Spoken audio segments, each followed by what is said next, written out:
Wannan makon a shirinmu na bakin fuska kaɗai gare ni ba.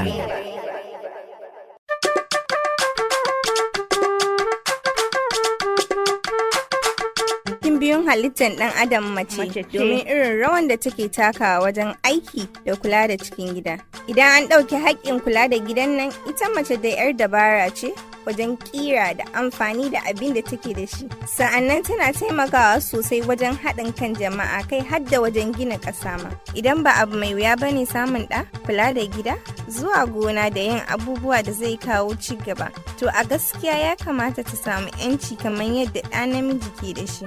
Ina muku kuma maraba da sake saduwa da mu a wannan shirin tamu na bakin fuska kaɗai gare ni ba, wanda a turanci ake ce mata not just a pretty face. Wannan zango kuma ita ce ta biyu cikin minti 30 da muka tatso cikin shirin Ladies Night, wato daren da muke bayanai kan mata a wannan tasha.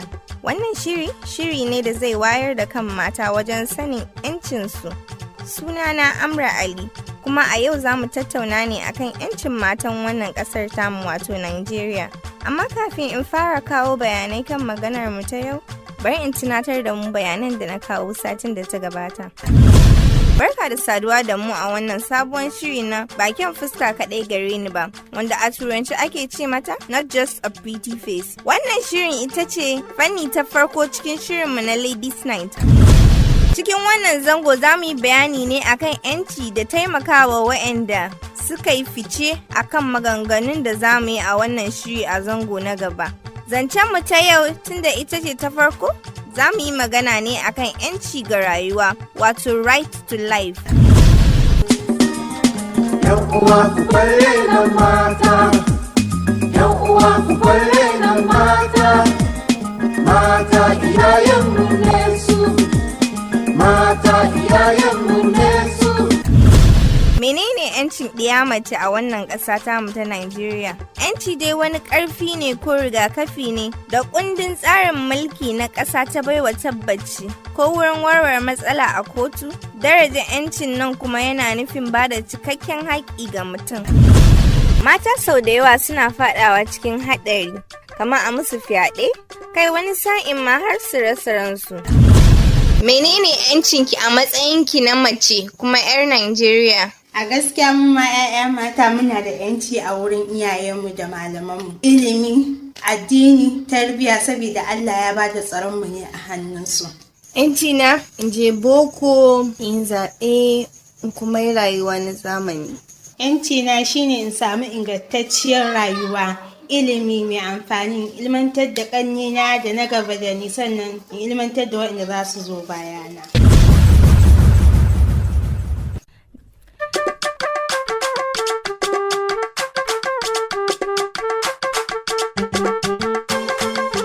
Da jin bayanan wasu cikin waɗanda muka yi firar da su a makon da ta gabata, mun lura cewa kaɗan ko in ce kusan duka mata suna da sanin cewa 'yancin suna rataye ne kawai kan mai gidansu ga waɗanda suka yi aure.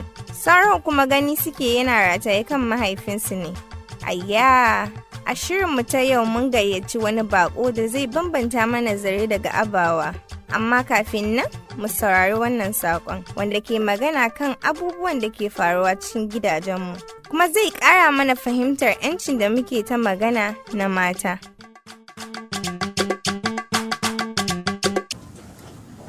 Ina wunin ku ɗalibai na, ina fatan kuna shiri don sati mai zuwa ne thinking week ɗinmu. Har ta matso kenan? Har ta matso kuka ce? Kun manta ko su wane ne mu? Mu ne fa Girls Guide. Menene salon mu ma? Ku kwana cikin shiri. Yawwa, ashe ba ku manta ba. Ku kwana cikin shiri. Abinda za mu tattauna a yau ita ce sanin 'yancin ɗiya mace a matsayinta na 'yar ƙasa, wato 'yar Najeriya. Wace ce a cikin ajin nan za ta gaya min 'yancinta a wannan ƙasa tamu? Malama ni. Yawwa Zaliha. Ina da 'yanci ga rayuwa, wato right to life, da kuma ta zuwa wuri, wato freedom of movement. Malama ni. Yawwa, ina sauraron ki. 'Yancin yin zaɓe da kuma a zaɓe ni. Duk kun yi gaskiya, babu shakka, kuna da 'yanci a abubuwan da kuka furta. Ku tafa musu.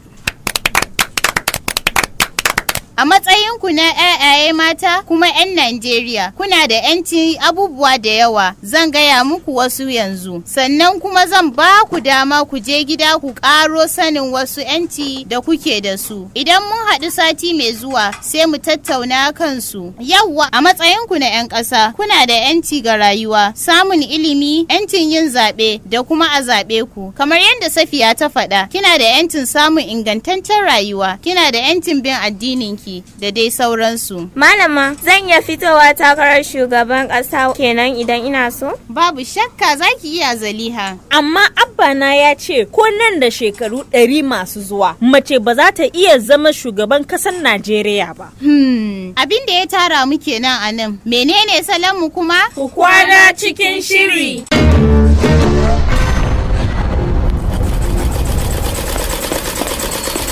Na'am ya Fati, me kike yi haka? Kaka yi ne.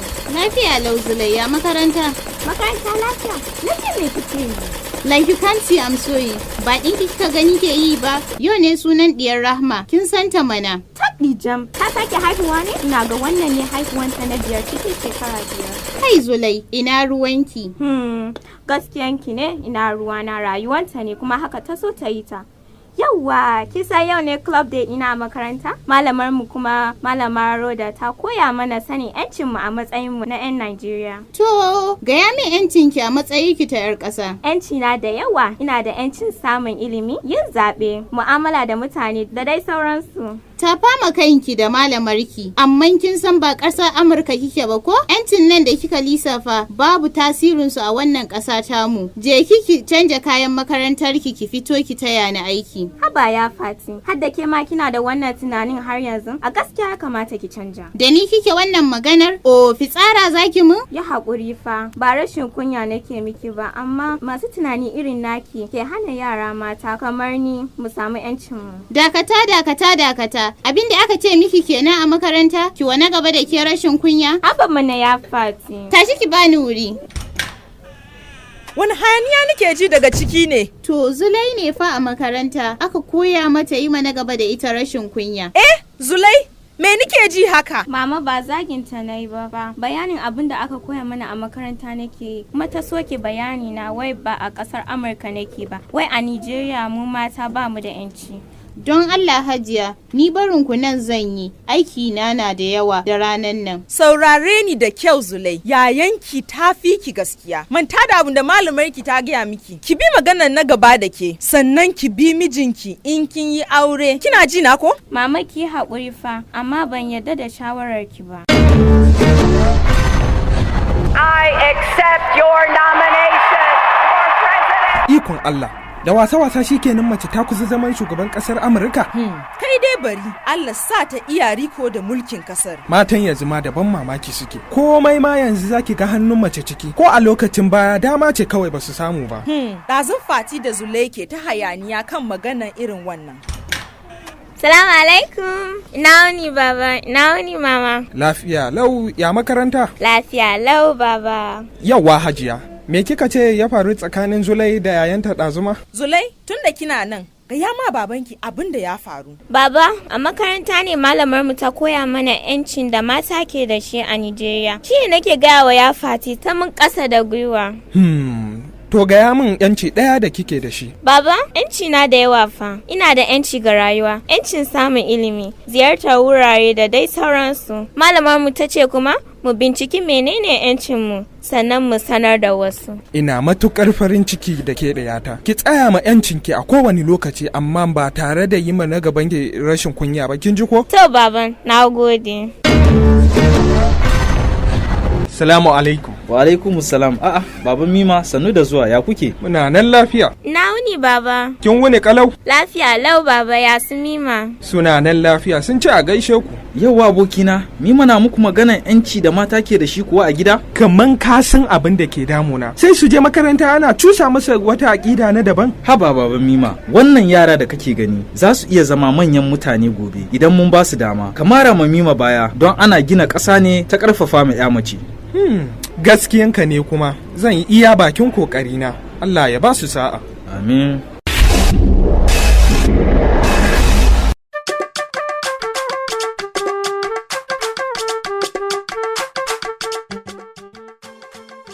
Masha Allah, an saurari gajeruwar wasa kenan wanda ya yi bayani kan 'yancin mace kuma ya nuna mana irin tasirin da koyarwa ko in ce tarbiyya da iyaye da makaranta ke baiwa yara. A zangonmu na yau a wannan shirin tamu na bakin fuska kaɗai gare ni ba, muna so mu binciko menene doka ta ce game da 'yancin mata. Mun yi magana da shugaba mai barin kujera ta Nigeria Bar Association, reshen jihar Niger, Barrister Adamu Umar.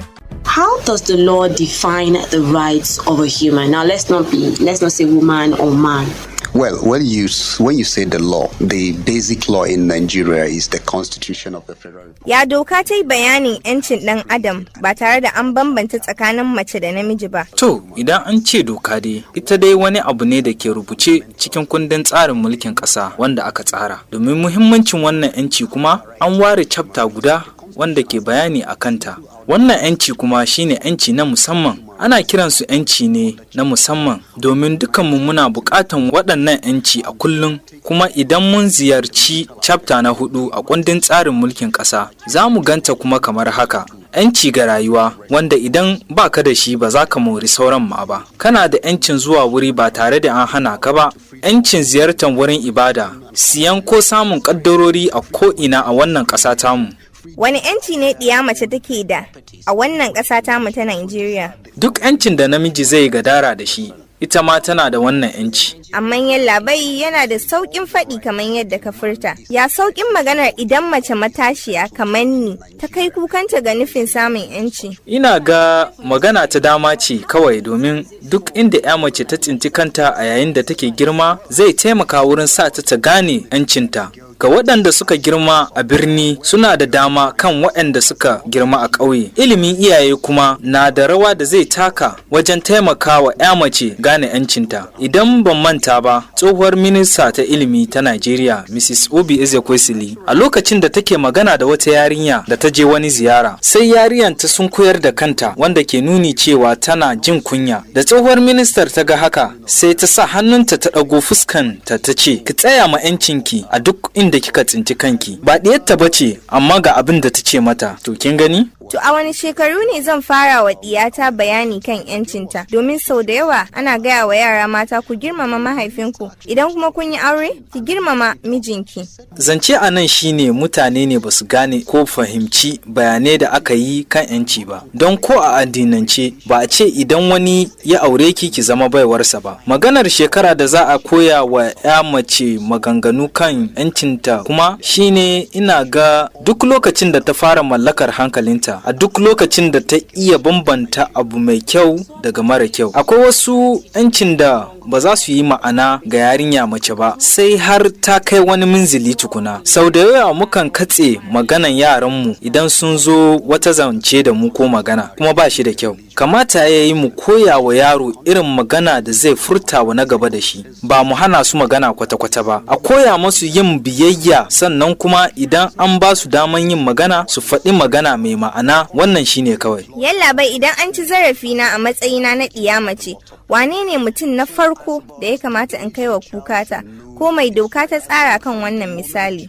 Duk wani nau'in zarafi da aka ci wa ɗan adam ya danganci yadda abin ya faru. Idan mun ɗauki fyaɗe a misali ga 'ya mace, idan an ma yarinya fyaɗe, 'yan sanda ya kamata a fara kai wa ƙarar wannan laifi. Sannan kuma iyaye ko 'yan uwan yarinya su nuna wa yarinyan goyon baya, kamar kuma yadda muka yi bayani a baya. Idan iyaye ba su saurari bayanin 'ya'yansu ba, idan haɗari irin waɗannan ta zo ko irin wannan ta zo, ba za ta faɗa ko ba za su faɗa ba. Akwai wata yarinyar da aka wa fyaɗe amma ta kasa faɗa wa iyayenta, kuma abin da ya biyo baya ba labari mai daɗi ba ne. Ya kamata a kwaɗaitar da yara da su faɗa ma iyayensu matsalarsu, ko kuma a lura da fuskarsu na idan suna cikin farin ciki ko bakin ciki za mu iya ganewa.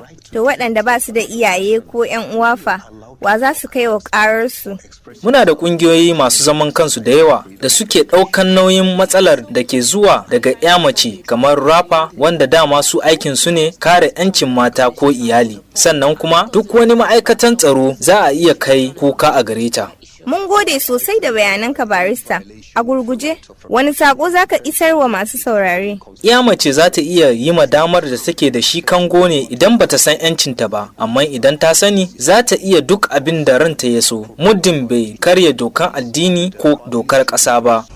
A girl can only limit her opportunities by her aspirations. So if she chooses to succeed, the sky is her limit.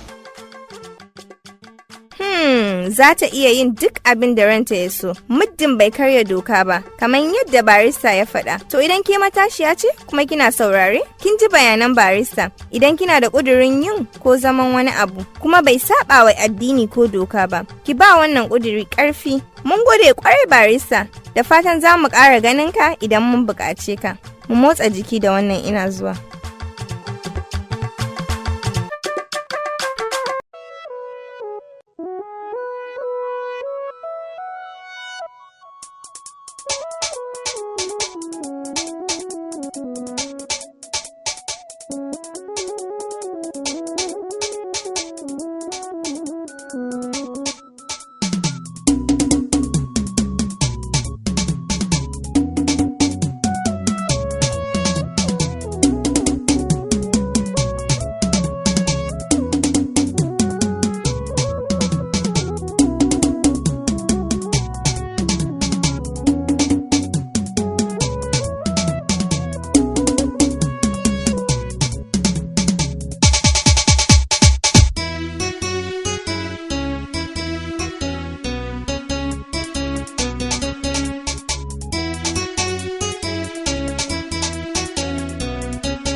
Maraba, har yanzu masu sauraro kuna tare ne da mu a akwatin rediyon ku, kuma sunan wannan shiri ba Kyaun Fuska kaɗai gare ni ba. Na san masu saurare na jiran wannan fanni da zan yi bayani akai yanzu. Wannan fanni dama ce da mata za su samu wajen koyon sana'a ko ilimi, wani abu da zai kawo 'yar taro ko sisi. Wannan dama na zuwa ne cikin wannan ƙasa tamu har da ƙasashen ƙetare. Wannan dama dai zai buƙaci mace ta je ko ta halarci taron ƙarin ilimi, gida da wajen Najeriya. Sannan za ta ba da tallafi wajen gina mata da taron yadda ake shugabanci. Dama ta farko ita ce ta The Northeast Intellectual Entrepreneurship Fellowship 2017. Ƙudurin wannan dama ta USAID Northeast Regional Initiative ita ce magance faɗace-faɗace da ake yi a arewa maso gabacin Najeriya. Haɗa kan addinai da baiwa kowa 'yancin bin addinin da yake so, da kuma kawo ƙarshen matsalar da ta addabi yankin. Wannan dama ta mutanen yankin Adamawa, Borno da Yobe ne, sa'annan su kasance suna da kishin kawo ƙarshen matsalolin yankin. Mai shiga wannan dama ta kasance 'yar shekara 25 ce zuwa 40 da haihuwa. Mace mai son shiga daman tana iya aika bayananta zuwa ga naif2017@gmail.com. Dama na biyu ita ce ta The African Women's Development Fund AWDF. Wannan kungiya tana da ƙudurin kawo ƙarshen cin zarafi da ake wa mata, kare mutuncinsu da ransu da kuma ƙarfafa musu wajen shigan siyasa da tallafi. Mai shiga wannan dama ta kasance tana ɗaya daga cikin ƙungiyoyin matan da muke da su a wannan ƙasa tamu ta Najeriya. Domin tallafi da za a bada za a biya shi ne ta ƙungiyoyin mata masu zaman kansu. Za a rufe wannan dama ne kuma a rana ta 13 ga watan Fabrairu shekara ta 2017. Dama ta uku kuma ta ƙarshe ita ce ta bikin World Braille Day. Salon wannan biki kuma da za a yi ita ce nakasata ba ita ce matsalata ba. Mace mai son shiga wannan dama ta kasance 'yar shekara 15 ce zuwa 29. Ana kwaɗaita ma mata masu nau'in nakasa da su shiga wannan daman suma. Za a rufe daman shiga wannan biki ne a rana ta ƙarshe cikin watan Mayu shekara ta 2017. Domin ƙarin bayani kan waɗannan dama uku da na lissafo yanzu, a ziyarce mu ta ƙofofin sadarwa na Facebook, Twitter da Instagram a @SachFM923MX. Idan kuma kuna da wata rahoto na cin zarafi da aka ma wata a unguwanku, ana iya turo mana saƙon murya zuwa ga waɗannan lambar wayan: 0706-8826-287. A sa suna da anguwan da ake turo saƙo tare da sa #SFMNJAPF sa'annan saƙon muryanku. To, duk abin da yake da farko dai yana da ƙarshe. Da fatan kun ji daɗin shirye-shiryenmu na wannan makon. Idan ana tunanin me wannan shiri ta ƙunsa, tana magana ne kan 'yancin mata da rayuwar zamantakewa. A wannan zango mun tattauna ne akan menene 'yancin mata na musamman, inda muka yi fira da ƙwararre a wannan fanni, kuma wanda nake so na zama kamansa idan na kammala karatuna. Mun kuma saurari wata wasa wanda ta yi magana kan yadda tarbiyya ke tasiri ga yara. Da fatan kun koyi wani abu a yau. Idan 'yanci ta baki ƙarfin yin abu, ina ga za ki iya ɗaukaka kanki da al'ummar da kike ciki. Kuma kada a manta, mace ba abin ƙari ba ne a gida. Ana gina gida ne da taimakawanta. Sunana Amra Ali. Domin samun ƙarin bayani akan 'yancin mata, ku kasance da mu a mako na gaba a wannan tashan tamu. Amma kafin in tafi, bari in bar ku da wannan sai wata makon idan Allah ya kai mu.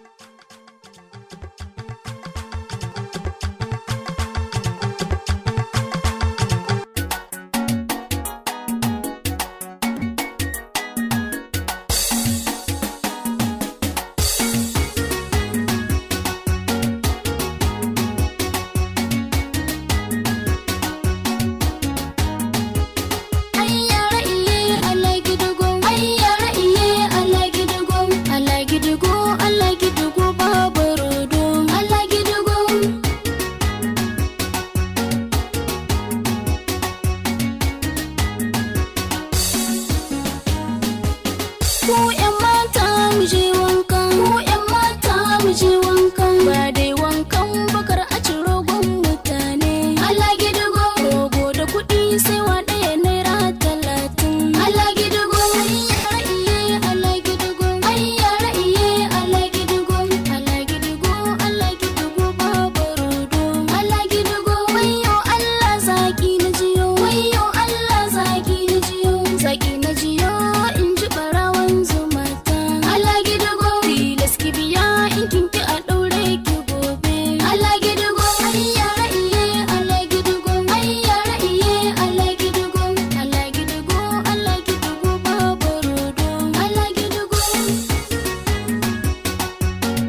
aure ki sai za shi bara in ce masa kai ba ni sanda